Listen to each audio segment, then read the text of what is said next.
In today's video, I'm going to teach you how to exclude mobile and tablet devices from your Google Ads campaigns. This is an essential skill for anyone wanting to refine their online advertising strategy. Whether you want to focus your efforts on desktop and laptop users or are simply looking to optimize your ad spend, these steps will guide you through the process. Let's dive in, starting by opening Google Ads. You can navigate to their homepage, and from there make sure to click on the Sign In button at the top right corner of your screen. Once you're logged in, you'll find yourself on the Google Ads homepage.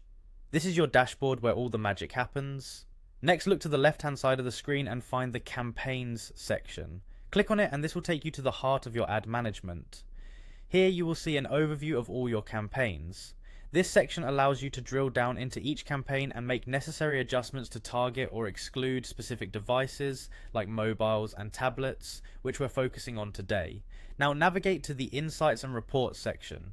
This area presents a treasure trove of data that can help refine your ad campaigns by showing how your ads are performing across various devices. It's important to familiarize yourself with these insights as they'll inform your decision to exclude certain devices. Once you have explored the insights, head over to the When and Where Ads Showed option. Selecting this will present data that highlights the performance of your campaigns at different times and locations.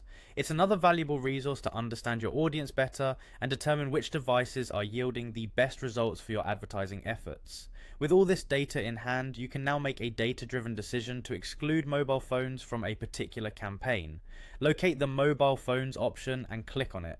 By accessing this section, you have successfully segmented mobile users from your campaign, opting them out or adjusting their significance as necessary. Similarly, to address tablets, find the Tablets section and click on it in the same manner. This ensures that your ads are tailored more closely to the users you want to target, potentially enhancing your campaign's effectiveness. Congratulations on making it through these steps. By tweaking the device settings in your ad campaigns, you should be able to allocate your resources more strategically, focus on your target audience, and ultimately enhance performance. Remember, consistent monitoring and adjustments based on data are key to successful online advertising. Thanks for joining me in this tutorial, and I hope you're now more confident in managing your Google Ads device settings. Stay tuned for more tips and tricks in our future videos.